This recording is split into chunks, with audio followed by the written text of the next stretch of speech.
Hi everyone, welcome to our channel. இன்னைக்கு நம்ம பார்க்க போறது பன்னீர் டிக்கா மசாலா. சோ இதை எப்படி பண்றதுன்றதை இப்ப பார்க்கலாம். இப்போ முதல்ல நம்ம பன்னீரை மேரினேட் பண்ணிடலாம். இப்போ ஒரு பவுல்ல தயிர் வந்து 2 to 3 டேபிள்ஸ்பூன் ஆட் பண்ண போறேன். அடுத்து கடலை மாவு 1 டேபிள்ஸ்பூன்.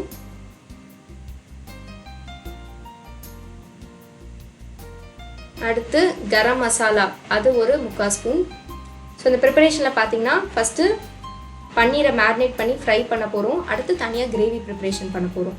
அடுத்து காஷ்மீரி ரெட் சில்லி பவுடர் அது வந்து ஒரு 1/2 ஸ்பூன் கிட்ட ஆட் பண்ணிக்கோங்க.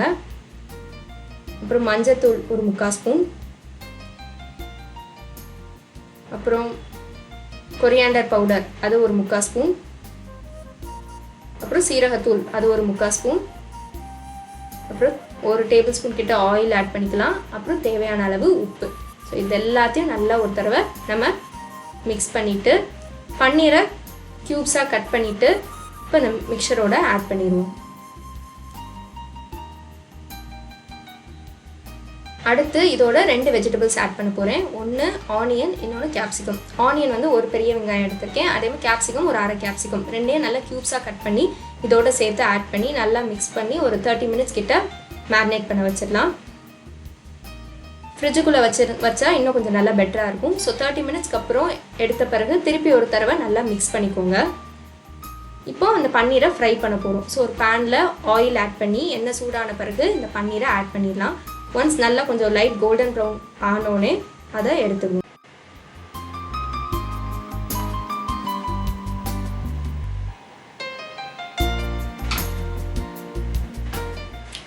ஸோ இப்போ நம்மளுக்கு பன்னீர் ரெடி ஆயிடுச்சு. அடுத்து இதுக்குண்டான கிரேவி ப்ரிப்பரேஷன் எப்படின்றத பார்க்கலாம். ஸோ இப்போ கிரேவி ப்ரிப்பேர் பண்ணுறதுக்கு ஒரு பேனில் ஆயில் ஆட் பண்ணி எண்ணெய் சூடானோடனே 1 ஸ்பூன் சீரகம் ஆட் பண்ணிடுங்க. அடுத்து 2 பெரிய வெங்காயம் சின்னதாக நறுக்கி ஆட் பண்ணி அது ப்ரௌன் ஆன பிறகு 1 spoon ginger garlic paste add பண்ணிடலாம். எல்லாத்தையும் நல்லா வதக்கிட்டு லோ ஃப்ளேமில் வச்சு இப்போ மசாலா பொடி ஆட் பண்ணிடலாம். So chilli powder, coriander powder, Kashmir red chilli, மஞ்சத்தூள், CUMIN பவுடர் இதுதான் நான் ஆட் பண்ணியிருக்கேன். எக்ஸப்ட் அந்த ரெட் சில்லி பவுடர் மட்டும்தான் 1 ஸ்பூனு, மீதி எல்லாமே 1/2 ஸ்பூன் கிட்ட ஆட் பண்ணிக்கோங்க. எல்லாத்தையும் ஒரு தடவை நல்லா வதக்கிட்டு இப்போ ஒரு மிக்சியில் 1 இல்லை 2 டொமேட்டோ வந்து நல்லா பேஸ்ட்டாக அரைச்சி அதை ஆட் பண்ணிடலாம்.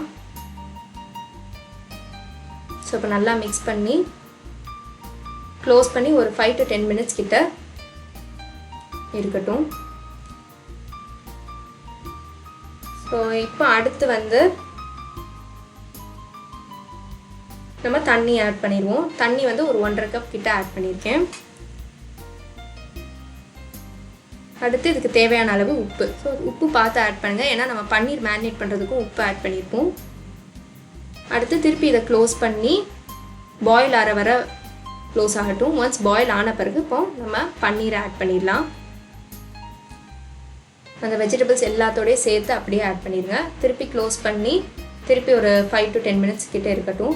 திருப்பி இந்த மாதிரி பாயில் ஆகும்போது கரம் மசாலா ஒரு 1/2 ஸ்பூன் ஆட் பண்ணிக்கோங்க. அடுத்து கஸ்தூரி மெத்தியை நல்லா க்ரஷ் பண்ணி அதையும் ஆட் பண்ணிடலாம். ஸோ ஒரு நல்லா மிக்ஸ் பண்ணிவிட்டு ஸ்டவ்வை ஆஃப் பண்ணிடுங்க. ஆஃப் பண்ணிட்டு ஒரு 5 to 10 மினிட்ஸ் அப்படியே க்ளோஸ் பண்ணி அப்படியே வச்சுருங்க. நம்மளுடைய பன்னீர் டிக்கா மசாலா அப்படியே ரெடி ஆயிரும்.